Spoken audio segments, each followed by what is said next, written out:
Bueno, ahora sí arrancamos con la parte de solicitación AXIL y quiero agradecer para esta presentación a todos los nombres que ven ahí. La mayoría de estas presentaciones la armaron los colaboradores, alumnos o como quieran llamarse. Creo que lo que vamos a ver hoy lo hizo más que nada Clara y Cata. La primera parte seguro la hizo Clara y Cata, y la segunda parte no sé si la había hecho Manu, Connie y Tania o quién, pero bueno, les agradezco a todos por la buena onda y trabajo que están metiéndole a todo esto para armar estas presentaciones. Y arrancamos entonces con conceptos teóricos de la solicitación AXIL en periodo elástico. La parte de periodo elástico, por ahora, si no la entienden, no se preocupen, faltan meses para que hablemos de otra cosa. Pero bueno, tenemos la solicitación axiles, que cuando habían visto esto desde el punto de vista de estabilidad 1, el cuerpo era indeformable y eran siempre barras unipilares, o sea, eran líneas y no tenían sección, y calculaban el esfuerzo axil, que lo llamaban N. Probablemente en estabilidad 1 lo llamaban esfuerzo normal, que no me gusta el término, porque como me explicó una vez un docente, se llama esfuerzo normal porque es normal a la superficie, que es normal al eje de la barra. ¿Qué tal si lo llamamos el esfuerzo en el eje de la barra directamente? Y cuando me tiró esa frase dije, la verdad que tiene sentido. Y empecé a decirle esfuerzo axil. Entonces tenemos el esfuerzo axil. El tema es que en realidad la barra no es una línea, la barra tiene sección. Y entonces ese esfuerzo axil, el sólido no lo toma como una fuerza, sino que la toma como una tensión, de forma tal que el esfuerzo axil es igual a la integral de las tensiones en ese área.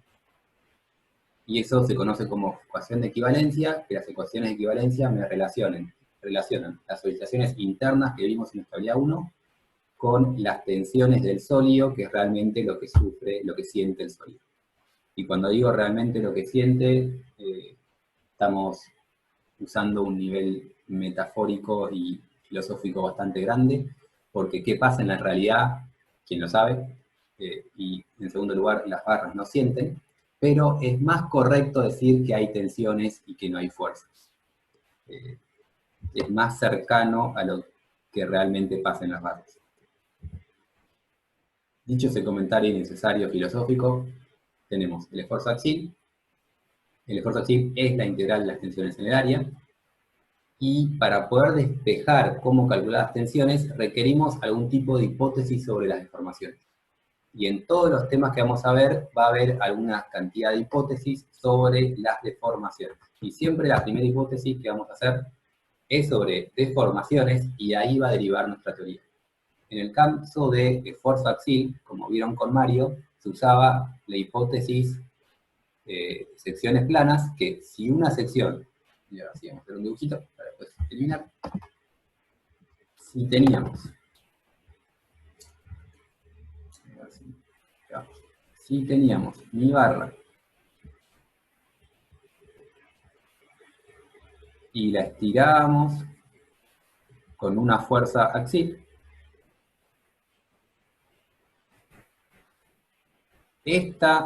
eso intenta hacer una recta, estas rectas, antes de deformar y después de deformar, siguen siendo rectas y siguen siendo paralelas entre sí. Esa hipótesis es la hipótesis de Bernoulli-Navier, que nos dice que las secciones planas y paralelas entre sí permanecen planas y paralelas entre sí. Esa frase implica entonces que las deformaciones son constantes, y creo que voy con el dedo porque parece más fácil, porque si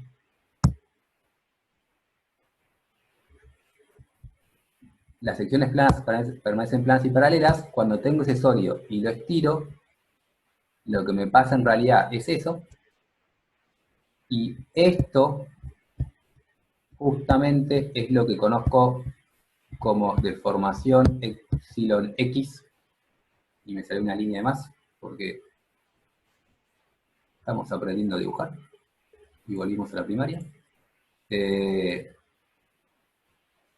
Bien, esa deformación epsilon x es lo que deformó mi cubito de longitud diferencial de x, Y como la sección plana permanece plana en paralela, la deformación es igual para todos los puntos de la barra, y por lo tanto, epsilon es constante en todo el área de la barra. Acá estamos bien. Si la deformación es constante, eso quiere decir que las tensiones también van a ser constantes, porque el otro que vimos en la clase del martes con Mario es que epsilon x es igual a la tensión dividido el módulo de elasticidad. Este módulo de elasticidad o módulo de Young es lo que relacionaban tensiones con deformaciones cuando las cosas eran 100% normales. Si este señor es constante, este señor va a ser siempre constante porque este señor de acá, el módulo de Young, es una constante. Cada material va a tener un módulo de Young y entonces llegamos a que las deformaciones son constantes en todo el área.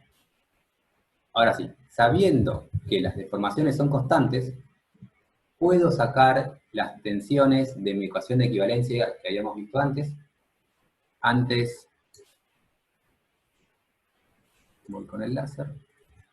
Antes las tensiones estaban acá adentro. Si son constantes, lo saco la integral. La integral del área respecto a nada adentro es el área, o sea, la integral del área es el área.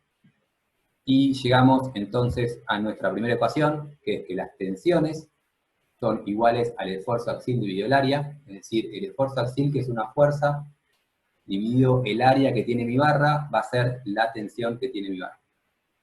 Sabiendo esto, y sabiendo la relación tensión-deformación, deducimos que la deformación va a ser el esfuerzo axial dividido el área, dividido el módulo de Young. Y estas dos ecuaciones son las dos ecuaciones principales que vamos a usar para calcular barras en esfuerzo axial. Y lo único que nos falta para completar la teoría es calcular el desplazamiento. La definición de deformaciones era que la deformación es la derivada del desplazamiento respecto a x. O sea, esto que ven acá, que es una deformación específica, era lo que deformaba una longitud diferencial. Entonces, la derivada es lo que deformaba, no lo que desplazaba. Entonces, la derivada de ese desplazamiento respecto a x es la deformación, y por lo tanto, si quiero calcular el desplazamiento u es la integral de las deformaciones a lo largo de mi barra. Si, y solo si, y esto es importante, epsilon es constante a lo largo de la longitud y no a lo largo de la sección, porque sabemos que epsilon es constante en la barra, en la sección de la barra, pero si aparte a eso le sumamos que epsilon es constante toda la longitud de la barra, el desplazamiento lo podemos calcular como n por x dividido a. Y entonces, si por ejemplo tenemos una barra que está agarrada de este lado y le ponemos una fuerza N en ese lado, esa barra cuando se deforma, se alarga en la dirección de N, de forma que me queda así. Lo que deforma este punto va a ser 0, porque este punto, perdón, lo que desplaza a este punto va a ser 0, porque este punto está agarrado en el apoyo, y lo que desplaza en este punto va a ser esto, que voy a llamar delta L, y ese delta L va a ser N por L dividido A. Este punto desplaza 0, este punto desplaza delta L, y cualquier punto intermedio va a desplazar un valor intermedio proporcional a la distancia al apoyo. ¿Se entiende esto? Felipe, ¿te puedo hacer una pregunta? Dale. Lo que habíamos dicho que era constante antes de esto era la deformación en la sección, ¿no? Y ahora es Correcto. a lo largo del desplazamiento de hipótesis. O sea, lo que siempre va a pasar, te borro este dibujito y te pongo el siguiente dibujito, es que en la sección de la barra, el sigma va a ser constante, o sea, si esta es una barra de cierto diámetro con cierta fuerza, esta sigma, lo que no están viendo porque no estoy usando el puntero, si tengo esta fuerza en esta sección, la tensión es constante y la deformación es constante dentro de la sección, y eso va a valer siempre para esfuerzo axial, porque es la hipótesis en la que nos paramos para arrancar a calcular tensiones en esfuerzo axial. Y ahora, eso vale siempre, lo que no vale siempre es esto de acá, y para que esto valga, tengo que sumarle al hecho que epsilon sea constante en la barra, a lo largo de la longitud de la barra. Que para lo que vamos a hacer en esta materia, creo que en todos los ejercicios que vamos a ver, la deformación epsilon va a ser constante a lo largo de la longitud, pero eso va a ser una condición de los ejercicios y no una condición de la teoría. ¿Se entiende? Se entiende. Felipe, una pregunta. Dale. Ayer Mario había dicho que en 2 tramos de la barra, uno en el empotramiento y el otro en el punto de aplicación de la fuerza, había 2 tramitos en donde no se cumplía esto. Correcto. Pero lo que está diciendo ahora es que en toda la barra se cumple. Entonces, ¿cuál de las dos tenemos en cuenta? Voy para atrás para poder hacer un dibujo. Y lo que te dijo Mari el otro día... Sí, de la deformación. Sí. Te voy a hacer el dibujo de vuelta que había hecho antes. Tengo esa barra empotrada acá con una barra P. Y lo que te dijo Mario es que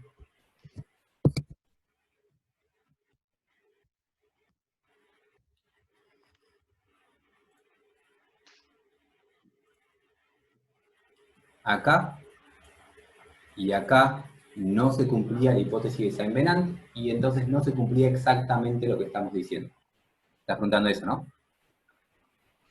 Sí, pero ¿qué tamaño tiene? ¿Tipo es diferencial o es un tramo considerable de...? Ese Eso tramito quisiera es saber. una muy buena pregunta.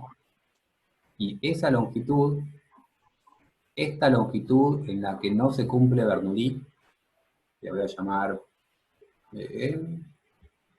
L no Bernoulli, esa longitud que es L no Bernoulli es aproximadamente igual a la altura de la barra, es decir, a esta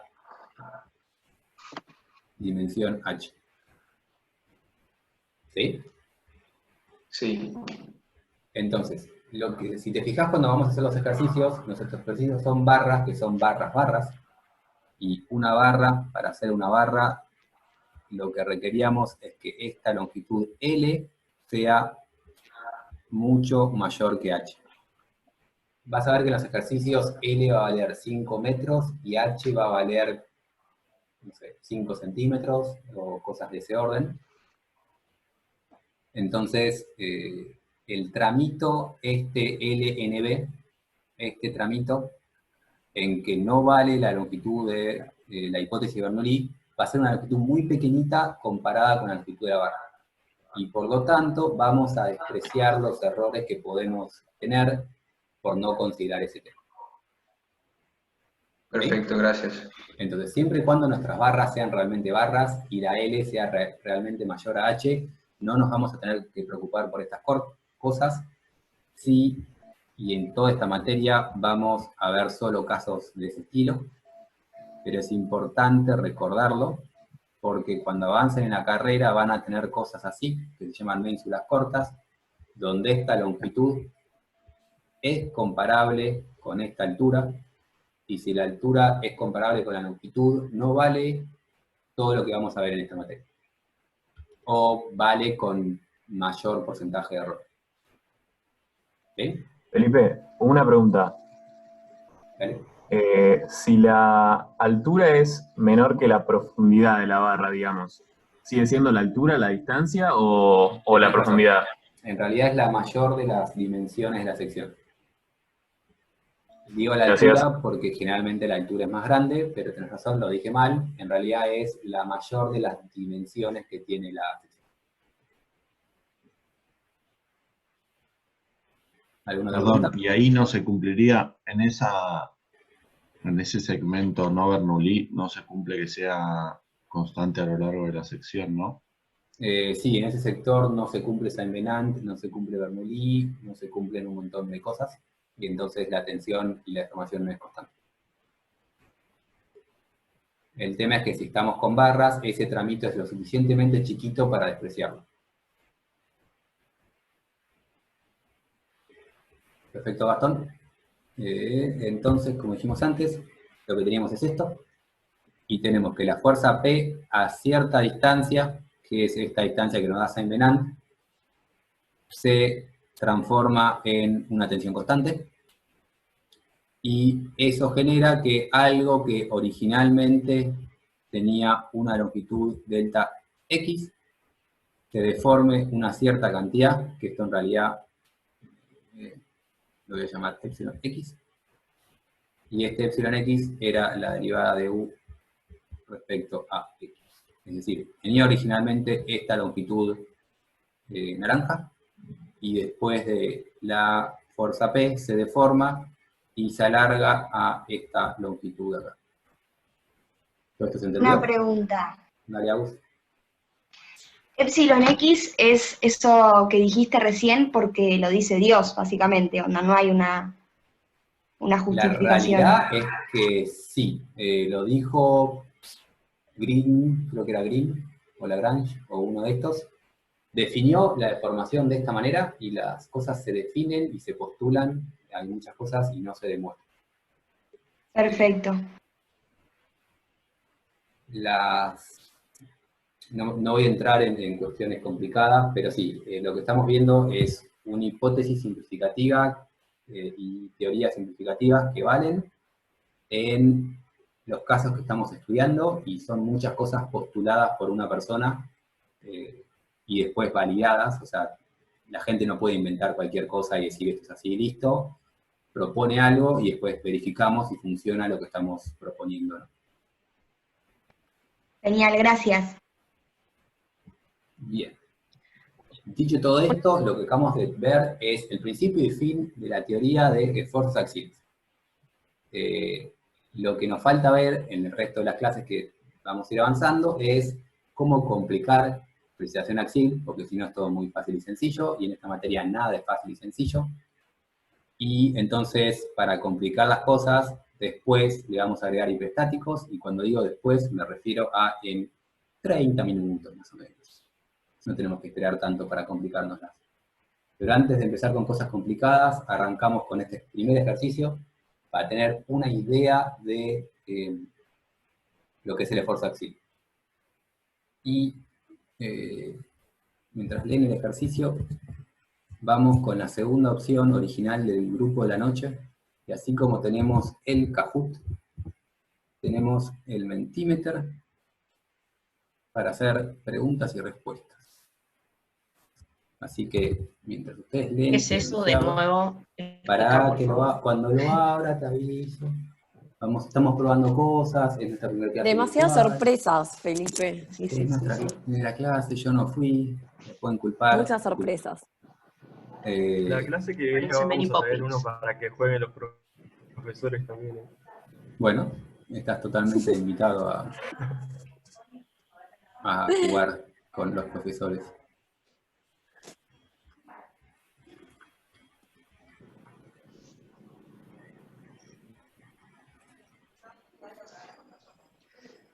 Bien. Entonces, seguimos con el ejercicio. Y mientras me escuchan, les quiero pedir que les comparto no sé cómo hacer esto. Necesito compartir dos cosas al mismo tiempo. Si no, compartí la pantalla y que esté el PowerPoint y lo otro, las dos cosas. Compartir pantalla. Pantalla, compartir. ¿Están viendo eso? Estamos viendo un auto. Bien. Un Entonces, auto. Muy esperen bien. un segundo, ahí ven el PowerPoint, ¿no? Sí, Bien. solo Sí. el PowerPoint. Antes de ver la pregunta, les voy a pedir que entren a www.menti.com y así como antes entraron a una página y pusieron un numerito, ahora entran a esta página y usan este numerito. No sé cómo mostrar los dos. Creo que puedo hacerlo de esta manera. Haces así, tipo agarrás arriba y lo pasás para el costado. No puedo hacerlo bien, pero lo hacemos de esta manera. Bueno. Pero agarrás donde dice solicitación Axil y lo corres para el costado y como que se te van a dividir solos. No, pero lo que quiero tapar es justamente la parte de abajo para que no vean la pregunta. Ah, está bien, está bien. Bien, No sabía entonces, eso. mientras están entrando ese código en esa página, voy explicando el ejercicio y básicamente lo que tienen es una barra y esta barra le ponen una fuerza P. Una barra simple y llana, esta barra tiene un diámetro D y a esta barra con este diámetro D le aplicamos una fuerza P en el extremo y esta fuerza P vale 50 kilonewtons. La barra tiene una longitud de 5 metros. La barra es acero y el acero de perfiles, el acero común de perfiles, tiene un modo de elasticidad que vale 210 gigapascales y una tensión que vale 140 gigapascales. Y antes de arrancar con la pregunta del Mentimeter, les quiero preguntar al público, ¿quién sabe cuántos son 50 kilonewtons?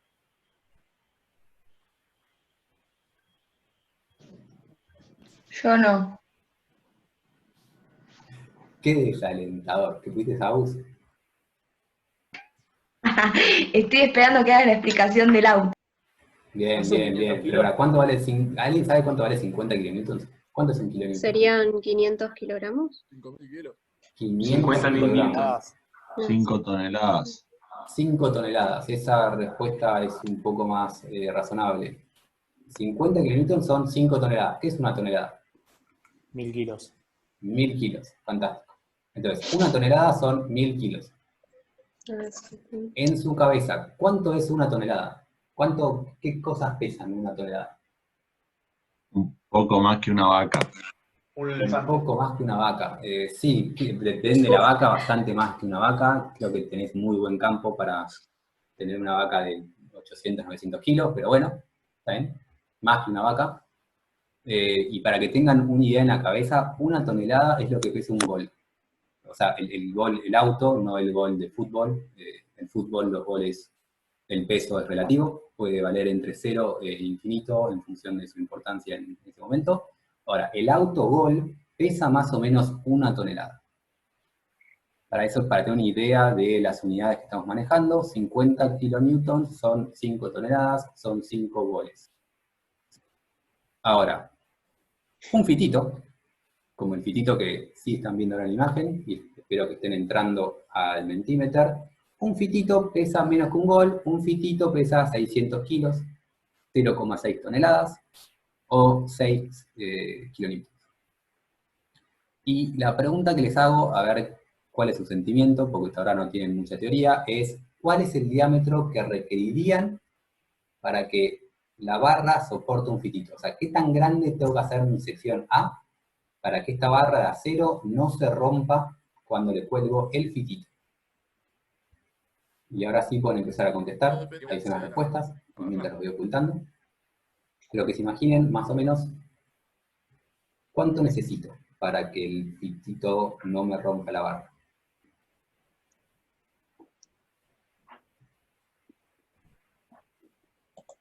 Tenemos 18 respuestas, 20 respuestas, y no estoy poniendo las respuestas para no condicionar a la gente cuando contesta.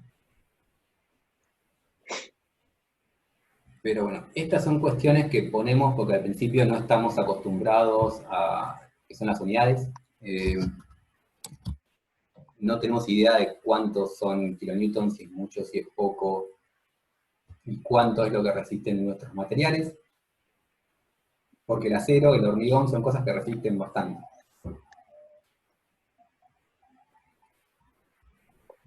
Tenemos 40 respuestas.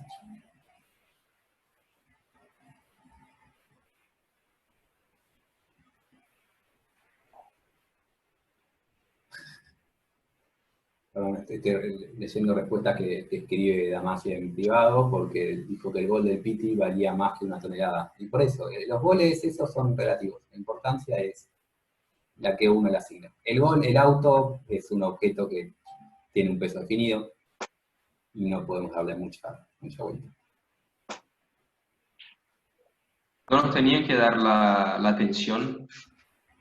Puede ser. El acero, o sea, la idea no es que hagan la cuenta, sino que vean cuál es lo que su intuición cree que requerimos de sección de una barra de acero. La idea, por si estaban haciendo la cuenta, no es que hagan la cuenta, sino que cuánto creerían que requerirían de sección de diámetro de barra, como que se imaginan esta barra y deciden, esta barra, si yo le cuelgo un fitito, ¿se la banca o se rompe? ¿O requiere algo más grande o requiere algo más chico? ¿Cuál es el diámetro que necesito a ojo, totalmente a ojo, y esto no tiene respuesta correcta? Tiene respuesta correcta, pero no espero que respondan de forma correcta. Quiero saber simplemente qué les dice su experiencia de vida. Dale.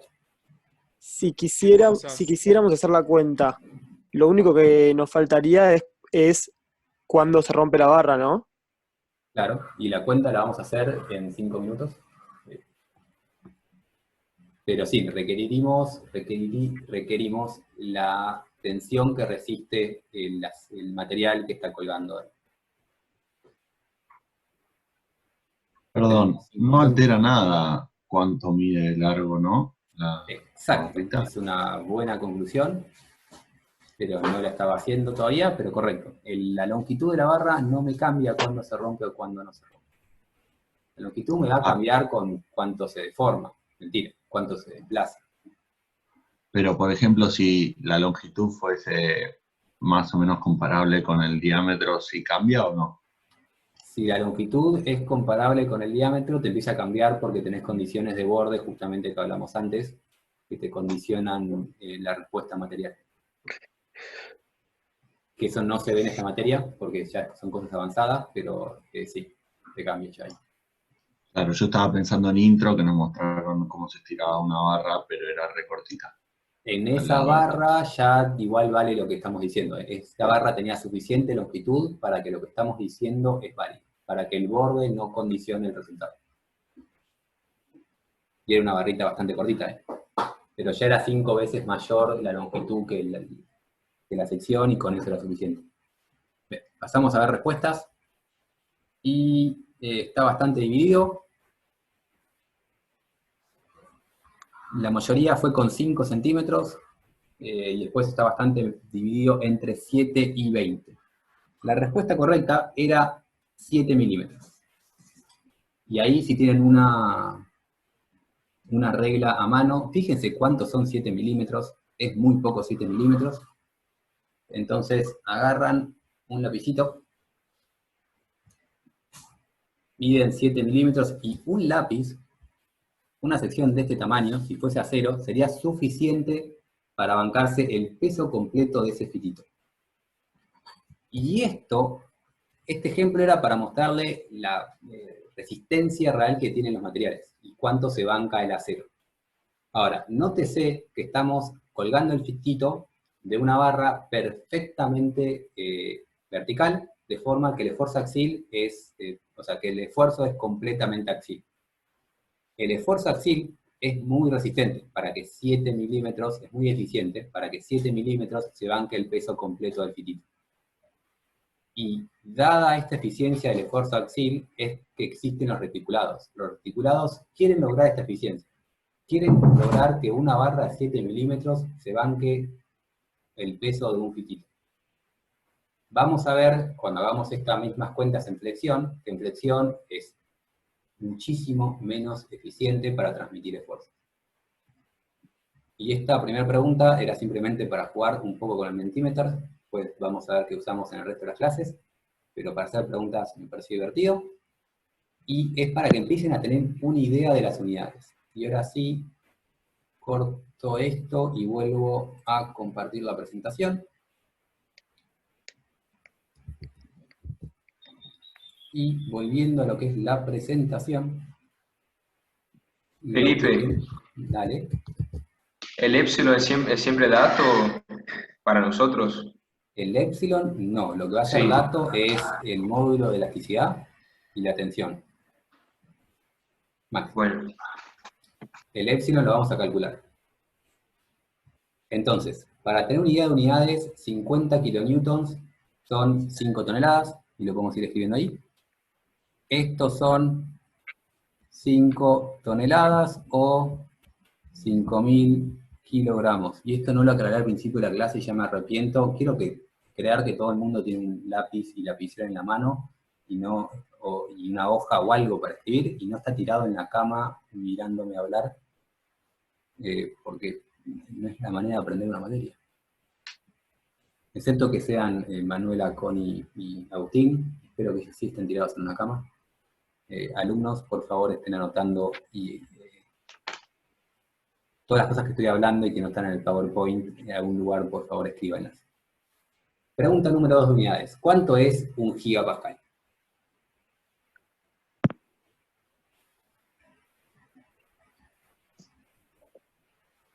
Alguien que me diga cuánto es un gigapascal. 1000 pascales puede ser. Giga no es 1.000.000 de pascales. Pascal, vamos a algo que conocemos. White. Bien, vamos de vuelta. Newton. ¿Cuántos son 1000 newton? ¿Cómo se llaman los 1000 newtons? Kilonewton. Kilonewton. ¿Cuántos son 1000 kilonewtons? Mega newton. 10 a la 6. Y esto sigue y existe el tera newton, que es 10 a la 9. Y esto sigue para abajo hasta donde quieran. Y esta parte... ¿Es a la 15, no, pues? No, 1.000.000, 1.000 millones. ¿No? Es siempre potencias de 3. ¿Y es a la 15 puede ser? ¿Qué cosa? Perdón, acá me equivoqué. Falta el giga en el medio. Sí, gracias, eso es lo que me estaban diciendo. Vamos de vuelta. Newton, kilonewton, meganewton, giganewton, teranewton, y esto que estoy poniendo con newton, gracias Manu. 10 a la 3, 10 a la 6, 10 a la 9, 10 a la 12. Y esto que hablamos con newton va con cualquier unidad. Bytes, kilobytes, megabytes, gigabytes, terabytes, y sigue. Y lo puedes decir para metros, kilómetros. Existe el megametro, solo que ya son unidades que no se usan, pero existe este con cualquier cosa. Y existe con Pascal. Pascal, kilopascal, megapascal, gigapascal, y el terapascal, que ya es demasiado grande. Estos cositos kilo, mega, gigateras son comunes, y para el otro lado también existen, sería el micrometro, existe el micronewton, lo que quieran. Para ambos lados existen estos nombres que son comunes para cualquier unidad. Entonces, una vez que nos acordamos esto, volvemos acá, ¿y cuántos son un gigapascal? 210, por ejemplo, 000 kilopascales, si queremos ponerlo en kilopascales. Perdón, megapascales, ya me estoy equivocando.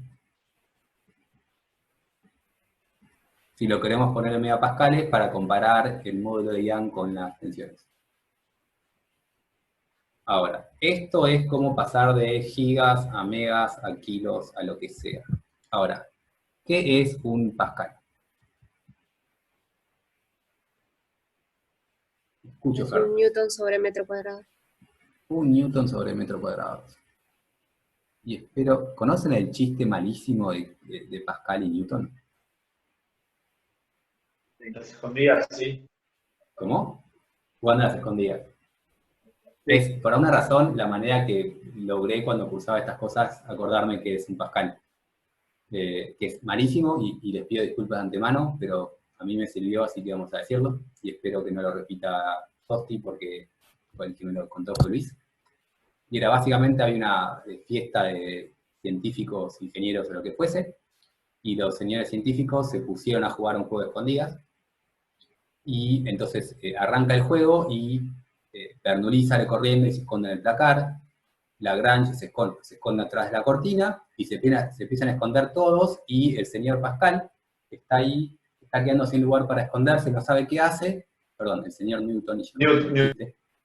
El señor Newton sale, está quedando sin lugar, no sabe qué hacer, no sabe qué hacer, no sabe qué hacer.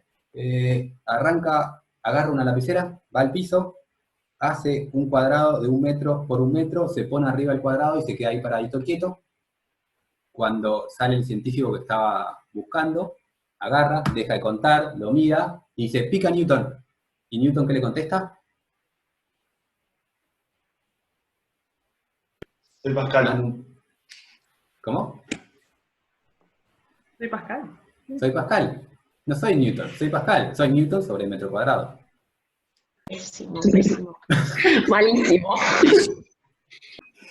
Yo lo dije de antemano, es malísimo, pero ¿te acordás del chiste malo?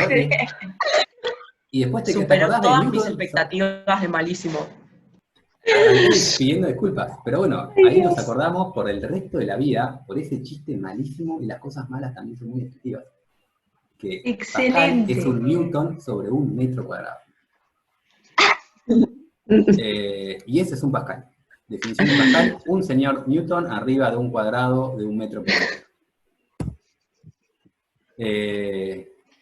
Entonces, 140 megapascales, esto es 10 a la 6 pascales, 10 a la 6 newton sobre centímetros cuadrados, o si quieren unidades que usa más la gente, 14 kilonewton por centímetro cuadrado. O sea, pasamos de pascal a newton sobre metro cuadrado, de newton a kilonewton, de metro cuadrado a centímetro cuadrado, y llegan a esa unidad. Esa es la unidad que van a ver más seguido en cosas viejas. Cualquier cosa más moderna usa pascales, megapascales, gigapascales, y los ejercicios que van a ver van a tener una mezcla de todas estas unidades. Bien, una vez que terminamos de entender el tema de unidades, o ya lo entendimos de perder tiempo hablando de unidades, lo que tenemos entonces en el ejercicio es una fuerza P que está colgando de mi barra. Con esta fuerza P vamos a calcular la tensión que tiene mi barra. Usando la tensión vamos a calcular la deformación, y usando la deformación vamos a calcular el desplazamiento. Lo que me pide el ejercicio no es calcular la tensión para un diámetro conocido, sino, como está hecho el ejercicio, es dimensionar el diámetro. Es decir, ¿qué diámetro necesito para que mi barra soporte 50 kilonewtons teniendo una resistencia de 140 megapascales? Es el punto A. Y el punto B es que, aparte de resistir esto, tiene que deformarse menos que la longitud sobre mí. O sea, la deformación tiene que ser pequeña, y la deformación tiene que ser la longitud original 5 metros dividido 1000. Y acá me estoy equivocando, el desplazamiento tiene que ser menor a la longitud dividido 1000. Delta L es un desplazamiento, epsilon es una deformación. Arrancamos con el ejercicio. Y para arrancar con el ejercicio hacemos diagrama de característica. ¿Cómo es el diagrama de característica de la barra que vimos recién? De fuerzas axiales. La pregunta es trivial y quiero creer que no están contestando porque están diciendo qué pregunta tonta, pero ayúdenme. Constante. Constante. Constante de valor P. Es una fuerza P aplicada abajo, entonces pongo un diagrama constante positivo, y esto es importante, tracción es positiva, tracción es esto, estirar es tracción, eso es positivo, y en todo el mundo tracción es positivo, para cualquier terna, en cualquier lugar. Y conociendo mi diagrama de esfuerzos axiles, ¿cuál es la tensión sigma normal de la sección? ¿Cómo la calculo?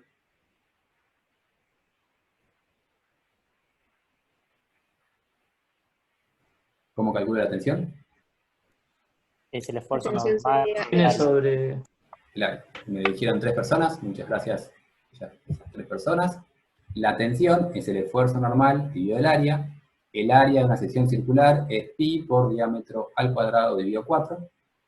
Y si el diagrama es constante y el área es constante, por suerte, entonces la tensión es constante y hacemos un diagrama constante. No le puedo poner número porque n lo conozco, pero el área no. El diámetro todavía es una incógnita. Pero si lo quiero calcular es 50 kilonewtons dividido pi por diámetro cuadrado de 4. Y ahí puedo calcular la tensión en función del diámetro. Pasamos entonces a deformaciones y desplazamientos. ¿Cómo va a ser el diagrama? ¿Cómo voy a calcular, antes de cómo va a ser, cómo voy a calcular deformaciones epsilon?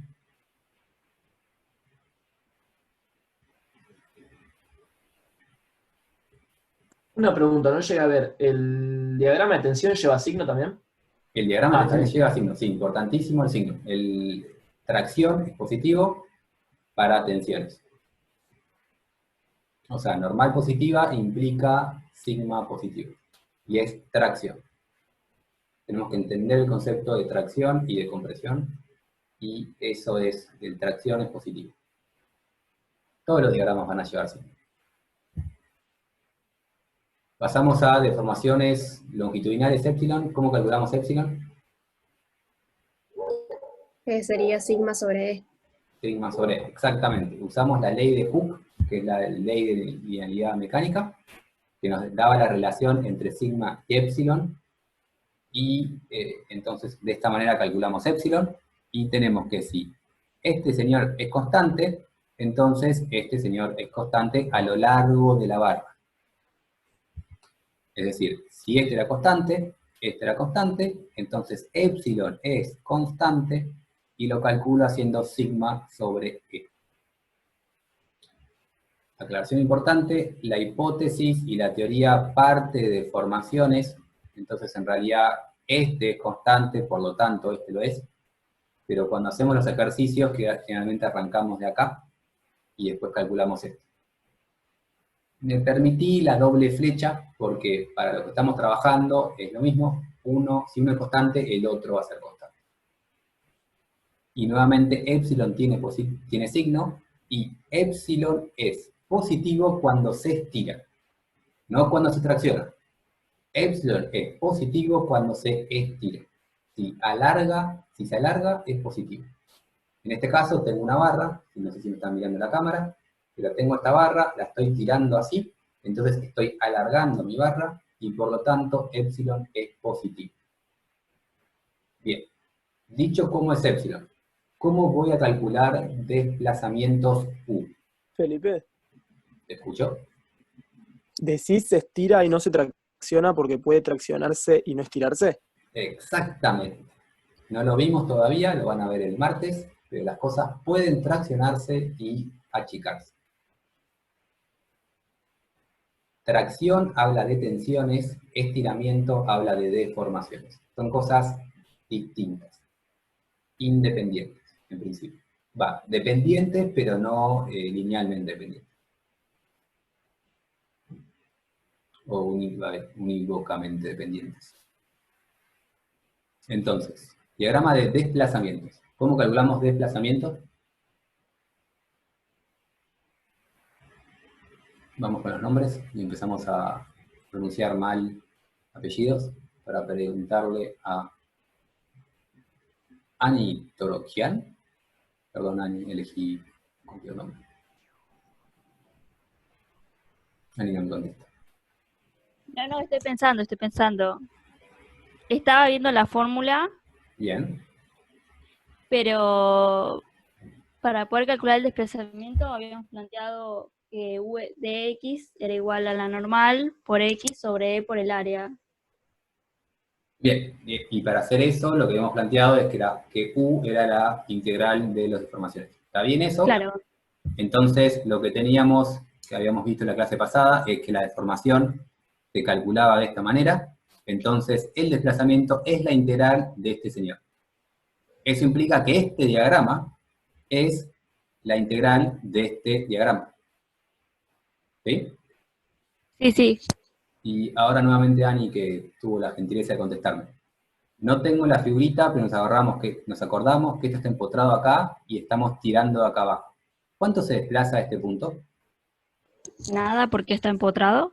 Exactamente. Entonces, este punto va a tener desplazamiento 0, y este punto lo que se va a desplazar es la integral de esto, que integral, la palabra integral a la gente le da miedo, pero integrar un rectángulo es calcular el área de un rectángulo, y entonces el desplazamiento de acá abajo es el área de este señor, que es epsilon por L.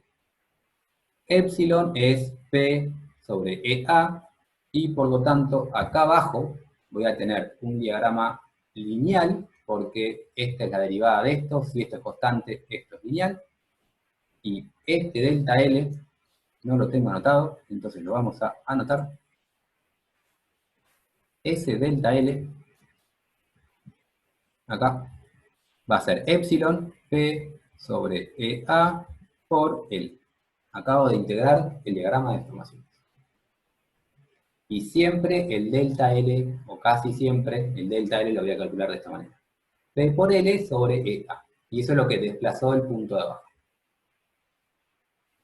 Todo esto que hicimos es genérico, entonces para terminar el ejercicio, lo único que tenemos que hacer es despejar el diámetro, que el diámetro era la incógnita que nos pedía el ejercicio. Y si recordamos, el ejercicio planteaba dos casos: calcular por resistencia y calcular por desplazamiento. Felipe, una pregunta. ¿Dale? El diagrama de desplazamientos ahí no tenía signo, ¿le ponemos? Para ponerle diagramas, signos a esto, le tengo que poner un eje, no se lo puse, pero si tenemos un eje X para abajo, esto es positivo, porque estoy llamando positivo el desplazamiento para abajo. Gracias. Nótese que todo el resto de los signos que trabajé antes son independientes del sistema de coordenadas que ponga. Epsilon es positivo porque se estira. Sigma es positivo porque tracciona. Eso no requiere terna. El desplazamiento sí. Para hablar del signo del desplazamiento requiero ternas, y tengo dos opciones en esta materia. Le pongo la terna y digo es positivo, o digo directamente vale eso y es para abajo. Estamos hablando de lo mismo. Y ustedes pueden hacer lo mismo. Si no le quieren poner signo, no le pongan, pero aclaren para dónde se mueve. Este valor para abajo, o pongo un eje y este valor positivo. Bien, como dijimos antes, la incógnita que teníamos era el diámetro, y para dimensionar ese diámetro nos pedía dos cosas el ejercicio: una, resistencia, y dos, desplazamiento. Pedir resistencia no es otra cosa que pedir que la tensión que tiene la barra sea menor que la tensión máxima. Entonces, lo que voy a pedir es que la tensión que tiene la barra sea menor que sigma max. Esto lo tenemos escrito, pero me va a aparecer todo junto y lo quiero por separado. Sigma max, ¿cuánto era?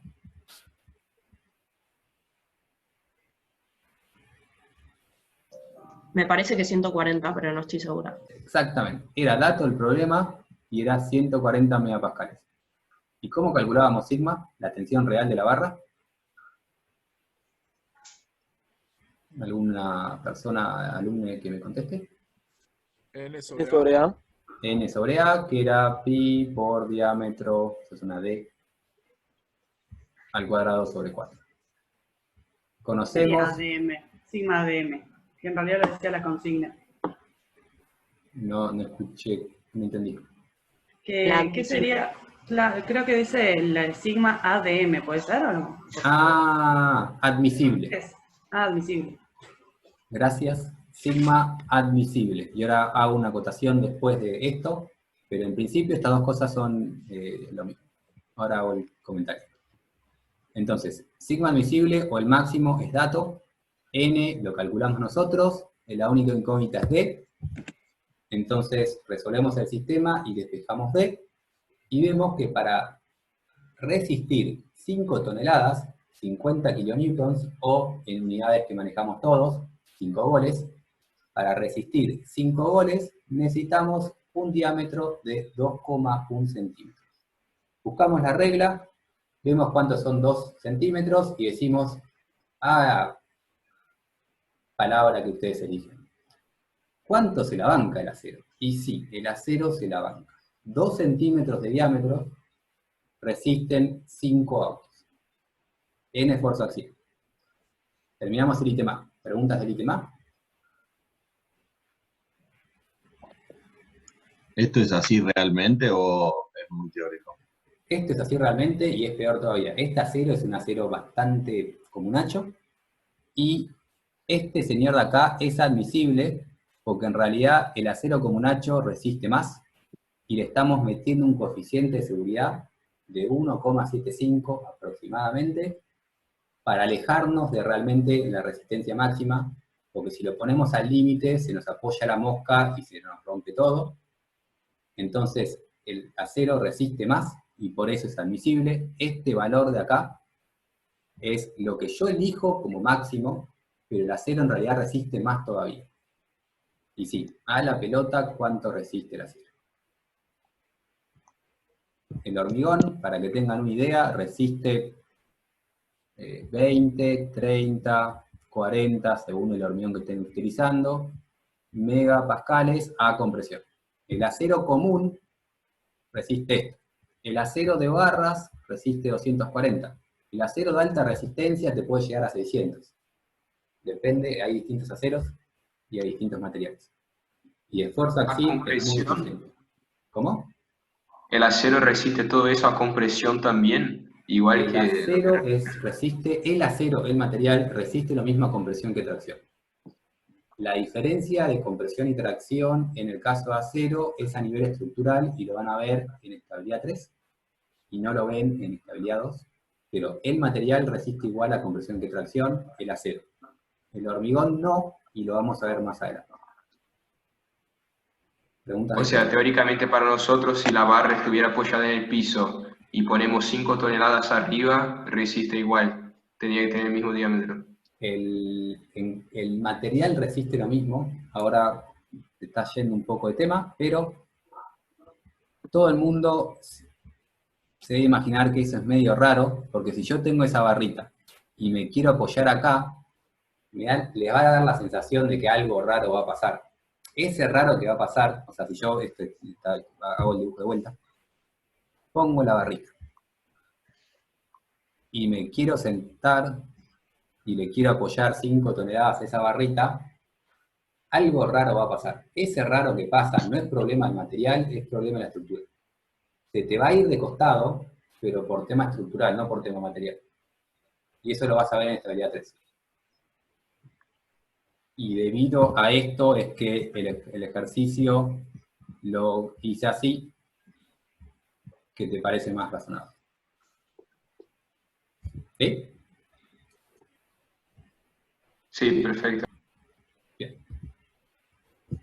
Esto es por resistencia, y si hacemos desplazamiento tenemos que hacer el mismo planteo, pero ahora tenemos que calcular delta L. Por desplazamiento era que delta L sea menor que L sobre 1000. ¿Cómo calculo delta L?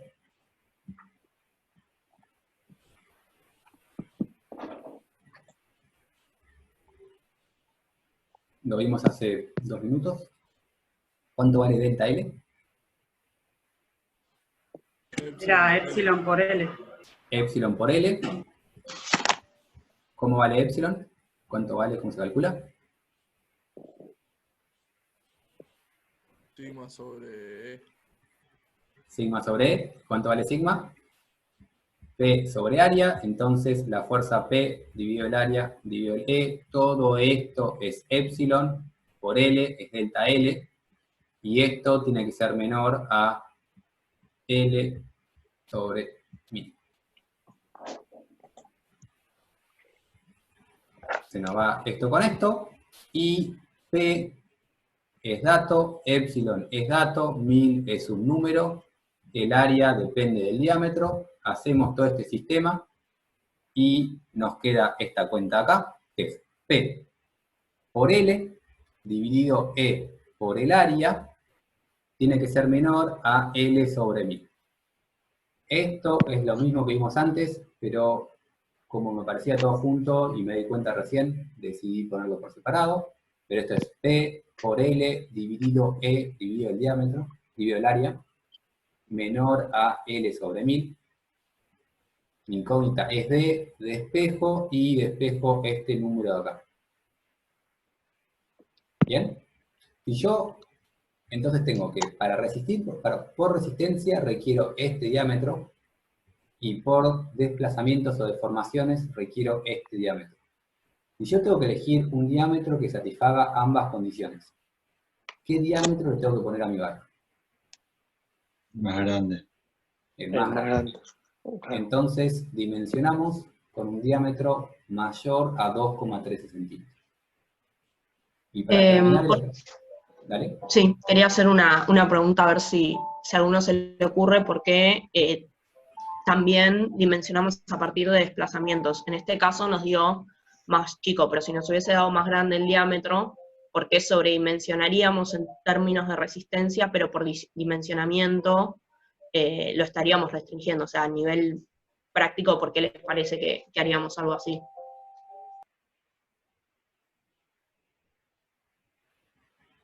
No sé, el auto puede llegar a tocar el piso, o si es un edificio se puede deformar.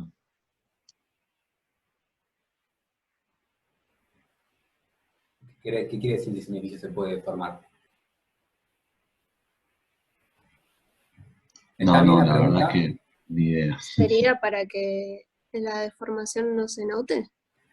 Esa es una muy buena razón que la gente no se da cuenta, pero hay muchas cosas que se dimensionan para que no se note la deformación, y es increíble y a mí me llama la atención, es coherente, pero igual cada vez que lo digo me llama la atención, y es que si uno mira para arriba y ve el techo curvo, te da miedo, y para que no te dé miedo, sobredimensionamos las cosas, y se hace en serio. Hay una de las razones para limitar deformaciones es para que no parezca que el edificio es una babosa, para que parezca que el edificio es rígido y se la banca, y por temas te da miedo, es una razón para que las cosas no deformen mucho. No es la única. ¿A alguien se le ocurre otras razones? Algo que está deformado tiende a seguirse no no sé, creo que era Patrick que empezó. Repetime. Que supongo que la tendencia del material es seguir deformándose con el tiempo. Si ya está deformado, esta deformación con pasar de 100 años se va a empeorar muchísimo probablemente.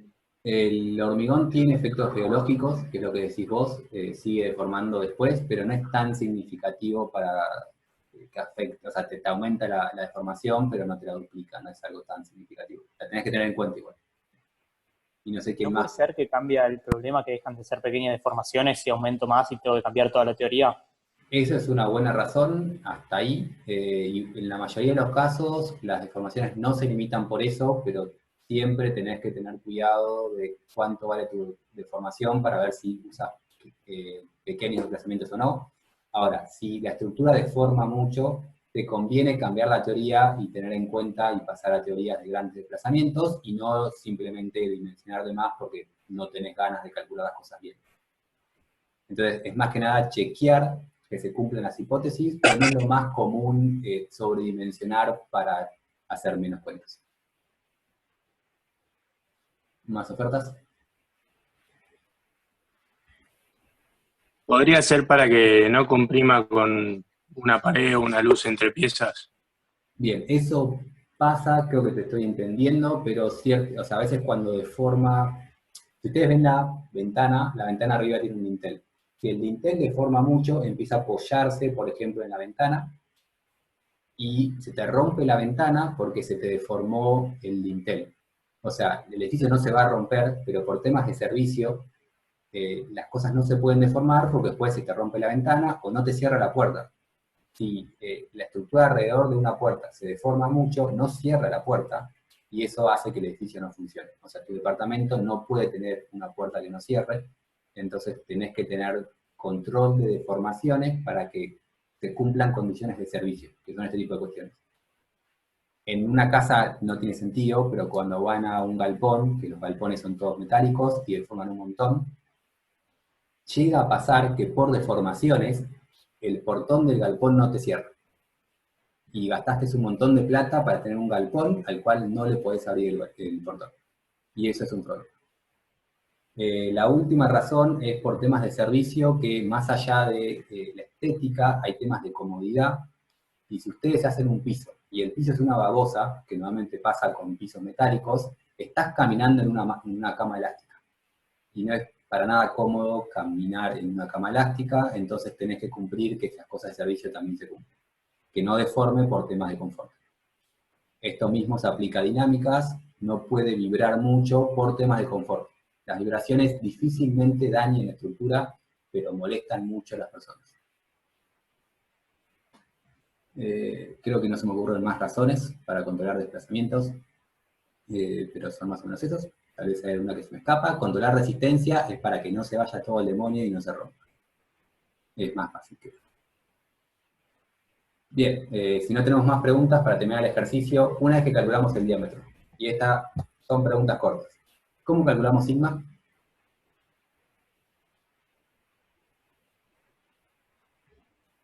N sobre A. N sobre A. ¿Quién se quiere animar y sin sacar la calculadora decirme cuánto vale N sobre A?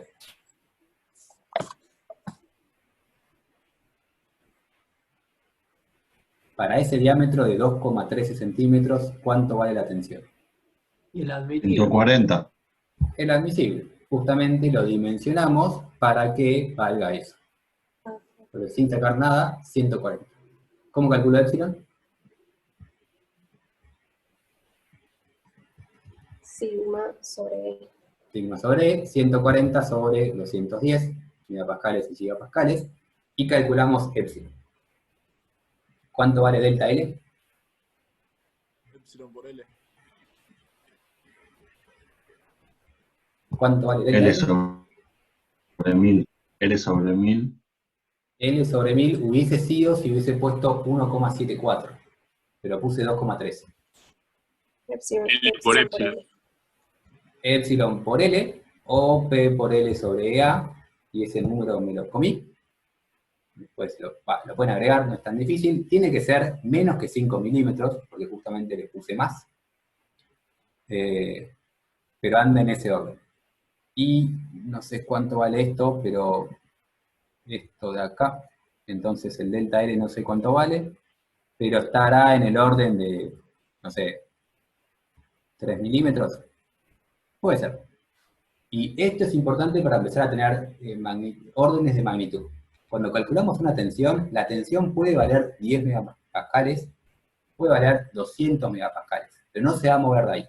Si hacen la cuenta, calculan todo bien y llegan a que la tensión vale 500 megapascales, se equivocaron, y eso no es un error de cuentas, excepto que lo aclaren. Llegan a 500 megapascales y no dicen nada, es un error de concepto. Llegan a 500 megapascales y dicen, en algún lugar me equivoqué, es un error de cuentas. Es importante aclarar que saben que está mal el número, porque es la diferencia entre error de cuenta y error de concepto. Si se olvidan de elevar algo al cuadrado y llegan a un resultado razonable, pasa. Si se olvidan de elevar al cuadrado, llegan a un resultado que no tiene sentido, y no se dan cuenta que no tiene sentido, y eso para nosotros es un error de concepto, y esto lo aviso porque después aparecen comentarios como que no tienen en cuenta los errores de cuenta. Tenemos en cuenta los errores de cuenta. Si es un error 100% de cuenta, se perdona. Si es un error de cuenta que lleva algo sin sentido y no se dieron cuenta, eso es lo que no se perdona. Tienen que siempre chequear resultados y ver si los resultados son coherentes. Entonces, sigma, para decir un número, entre 10 y 200 megapascales. Para decir un número. Puede ser menos, puede ser un poco más, anda por ahí. Epsilon, en órdenes de 10 a la menos 4, puede ser 10 a la menos 3. No puede ser 10 a la menos 2, y difícilmente 10 a la menos 5. 10 a la menos 5 puede llegar a pasar. Entonces, no me animo a decir que es imposible. Pero generalmente 10 a la menos 3, 10 a la menos 4, 10 a la menos 5, es chiquito, pero bueno. Ahora, les da 10 a la menos 2 y tienen que decir que está mal el número. Les da 10 a la menos 8 y hay algo sospechoso. Y lo tienen que aclarar. Lo mismo con el delta L. El delta L es más o menos entre L sobre 200 y L sobre 1000. anda en ese orden de magnitud. Puede ser menos que 1000, vamos a ponerle un poco generoso, 3000. Entonces, si algo tiene 5 metros, puede ser 1 milímetro, puede ser 5 milímetros. Algo que mide 1 metro no puede deformarse 10 centímetros. Sería una locura. Entonces, si hacen la cuenta y esos 10 centímetros eran 10 milímetros, tienen que darse cuenta, porque una cosa de 5 metros en axil deforma 3 milímetros. No puede deformar 5 centímetros. Y tienen que chequear este tipo de cosas para ver si el orden de magnitud es razonable, para ver si más o menos las cuentas tienen sentido. Otras cuestiones de cómo escribir resultados. Escriban resultados de forma coherente, es decir, no me pongan que algo vale 34 millones, numeritos, newton. Elijan una unidad linda y escríbanlo de manera de no tener demasiadas cifras en el número. De la misma manera, no me digan que algo vale 0,003 metros. No tengo idea cuánto es 0,003 metros, lo pasan a milímetros y ustedes se lo pueden imaginar. Porque no sé cuántos son 0,003 metros, me cuesta imaginármelo. Ahora, 0,3 milímetros lo tenés en la cabeza. Entonces, hagan cambios de unidades para que la unidad final del resultado tenga sentido y sea algo que pueden tener una idea del orden de magnitud. ¿Se entendió este comentario? O sea, Sí. Sí, perfecto. A milímetros, y no dejar expresado como 10 a la menos 4 metros. Es horrible, 10 a la menos 4 metros. Bien, dicho todo esto, hacemos intervalo y volvemos en 15 minutos. Y estamos continuando con la clase. Espero que todo el mundo esté viendo todo. Y pasamos a un segundo ejercicio que es muy parecido al anterior, con la diferencia de que ahora la sección cambia en la mitad del tramo. Sigo teniendo una carga abajo, tirado para abajo. Lionel, sí, ya sé, sabemos que nos escuchabas hablando en el ascensor, era a propósito, para divertir a la gente. Tenemos una barra, y abajo de las barras hay una fuerza P tirando para abajo, y esa fuerza P es de 50 kilonewtons. El módulo de elasticidad es el mismo, la única diferencia es que ahora el tramito de abajo es una barra chiquita de 2,5 centímetros, antes teníamos 2,1, entonces la tensión tiene que ser algo similar, y el tramo de arriba tiene un cambio de sección y tiene una barra de 4 centímetros de diámetro. Y tenemos que calcular el desplazamiento del punto A, siendo el punto A este punto acá. Debemos ver cuánto baja este punto.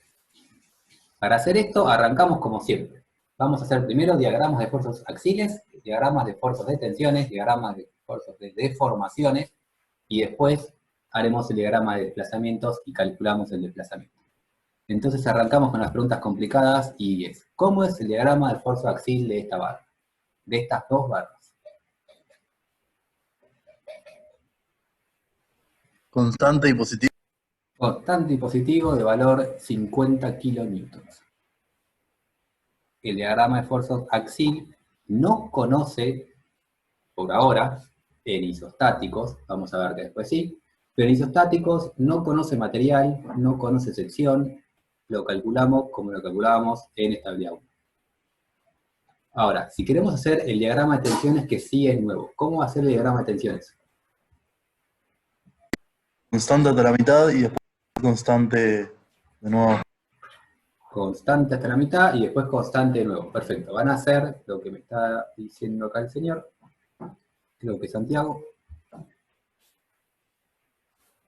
Santiago me dice que desde acá hasta acá va a ser constante y de acá a acá constante. ¿Cuándo va a ser más grande? ¿Abajo o arriba? Abajo. Me dice alguien que no llega a ver el nombre, que este tramo de acá, el tramo 1, va a ser mayor que en el tramo 2. ¿Por qué? Porque el diámetro es más chico. ¿Y entonces? Como el diámetro está dividiendo, abajo va a ser más grande.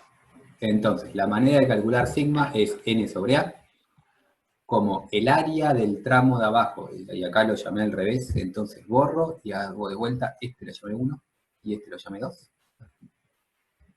Corregirme con lo que hice. Sigma es n sobre a, n es constante, pero el área cambia, como el área de 2 es más chica, sigma es más grande. Hacemos las cuentas, porque ahora son todos datos, y llegamos a ese fantástico diagrama. Es lineal, es constante por tramos, es siempre positivo, porque la normal es siempre positiva, y es más grande abajo porque tengo menos sección en el tramo de abajo. Si hacemos los números, lo calculamos, y abajo la tensión me da 10,2 kilonewton por centímetro cuadrado, y acá este ejercicio lo calculamos en kilonewton por centímetro cuadrado, para también jugar con las unidades estas. Antes teníamos valores en megapascales, ahora tenemos unidades en kilonewton por centímetros cuadrados, y cuando calculamos sigma en esta unidad, esto es un orden de magnitud de cuánto me tiene que dar. 1, 10, 20 kilonewton por centímetro cuadrado. Y más o menos por ahí tenemos que andar, y si no nos da eso, algo raro estamos haciendo. ¿Atacamos bien? ¿No está al revés? ¿Qué cosa al revés? ¿El de arriba no es más grande que el de abajo? La sección era... vamos de vuelta.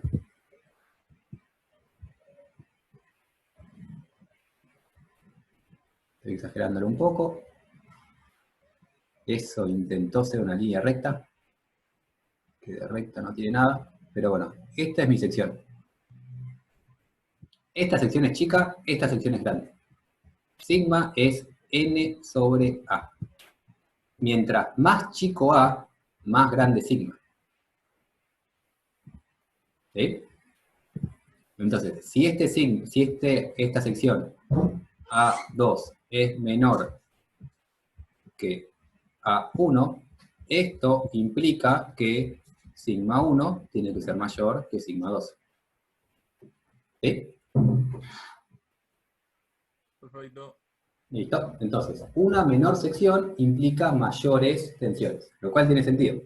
Una menor tensión tiene que resistir menos, entonces tiene sentido que implique mayores tensiones.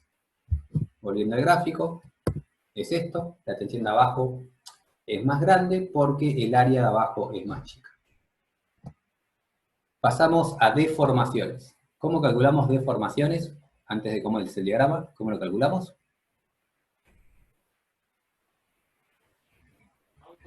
Sigma sobre E. Sigma sobre E, por ley de Hooke. Entonces, epsilon es sigma sobre E. Ambas barras, por ahora, tienen el mismo E, entonces le divido por 210, y por lo tanto, epsilon copia el diagrama de sigma. Y si sigma era constante por tramos y era más grande abajo, epsilon va a ser constante por tramos y va a ser más grande abajo. Si tiene menor área y tiene más esfuerzo axial, se va a deformar más.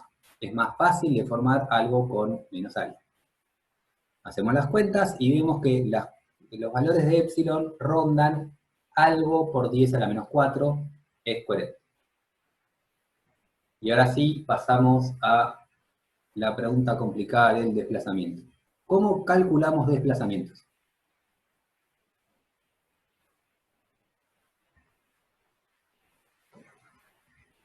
Para la primera mitad podés hacer que está arriba fijo y a la mitad podés calcularlo como lo habíamos calculado antes. Bien, ¿por qué? Mateo, ¿cuánto desplaza este punto? Ese es 0. Desplaza 0 porque está agarrado, y de acá, ¿qué me dijiste hacer? Como hicimos antes para calcular en una barra, como tenemos constante el epsilon, podemos hacer hasta la mitad igual que antes. Y hasta ahí es una recta de esta manera. ¿Y esto de acá cuánto vale? Eso vale, bueno, el largo de la primera barra por epsilon. 2,5 metros por el epsilon 1. Y a partir de ahí, ¿cómo continuamos? A partir de ahí haces lo mismo, pero a la deformación de la segunda le tenés que sumarlo a la primera o no, porque el desplazamiento, digo. Bien, lo que me está diciendo él es que lo que baja a este punto está condicionado por lo que ya bajó este, o es decir, acá vale 0, estoy apretando un botón por error, acá vale 0, acá deformó esta cantidad, que ahora vamos a hacer las cuentas, pero primero antes de hacer cuenta, entendemos el problema. Entonces, acá vale 0, acá bajó este número de acá, y a partir de acá va a continuar deformando. Esto de acá, ¿sigue siendo una recta o cambia a otra cosa? Es una recta, pero con otra pendiente, ¿puede ser? Bien, la respuesta es correcta. ¿Me puedes justificar el por qué, Luciano? Porque, digamos, si es la derivada de... No, perdón. O sea, sí, pero no sé explicarlo. Que si es la derivada de una constante más grande, eso va a ser la pendiente. O sea, la constante va a ser la pendiente de la otra lineal. Exactamente. La derivada de los desplazamientos son las deformaciones. Eso quiere decir que la pendiente de este diagrama es este diagrama. Esta pendiente de esto, que tiene esta recta que escribí acá, que dibujé acá, esa recta tiene pendiente epsilon 1. La recta que va a salir de acá tiene pendiente epsilon 2, y es una recta porque este señor es constante. Si epsilon es constante, U es una recta, cuya pendiente es epsilon. Entonces va a tener una pendiente más grande de ese estilo. Y cuando yo quiera calcular este desplazamiento, ¿qué voy a tener que hacer? Y si me contesta ni Luciano ni Mateo, cualquier otra persona, mejor.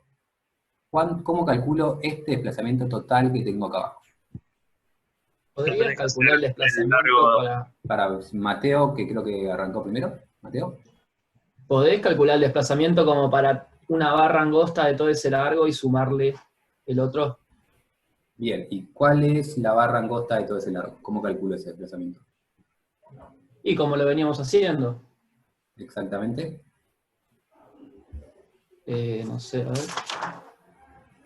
Supongo que epsilon por la longitud de esa otra sección. Exacto, la longitud de esa sección es 2,5 metros y epsilon es 2,5, claro, más Dale, Tati. más lo que venía, más constante de lo que venía de antes, como lo que venías arrastrando de antes, como esa columna. Eso, lo que venía arrastrando era ese pedacito. Entonces, una pregunta. Dale, Ignacio. ¿No sería el área de todo el diagrama de la izquierda? ¿Ese total? Correcto. Este pedacito de acá es el área de este cachito acá. Este pedacito acá es el área de este cachito acá. O sea que sacarías el área derecho y ya está, para el final, digamos. Sí. Para el último valor. Si te sirve eso, es correcto. Pero bueno, lo que tengo que hacer acá es, partiendo del valor que conozco, empezar a ir sumando. Sumo de acá a acá lo que conozco y después sumo de acá a acá con el nuevo epsilon. Entonces, como epsilon es discontinuo, realmente discontinuo, pega un salto, como epsilon pega un salto, el diagrama de U tiene un cambio de pendiente, y tengo que calcular esta parte y después sumarle esta parte, si quiero hacer el diagrama completo. Si solo me importaba el desplazamiento final, podía hacer lo que me dijo Ignacio, de calcular el área, digamos, del diagrama de deformaciones, o simplemente sumar la deformación total haciendo lo que deforma la barra 1 más lo que deforma la barra 2. Perdón, lo que desplaza, no lo que deforma. Todo esto borro y lo tienen escrito en el PDF que subimos, de esta manera. Esto sigue valiendo, pero tengo que hacer esto por tramos.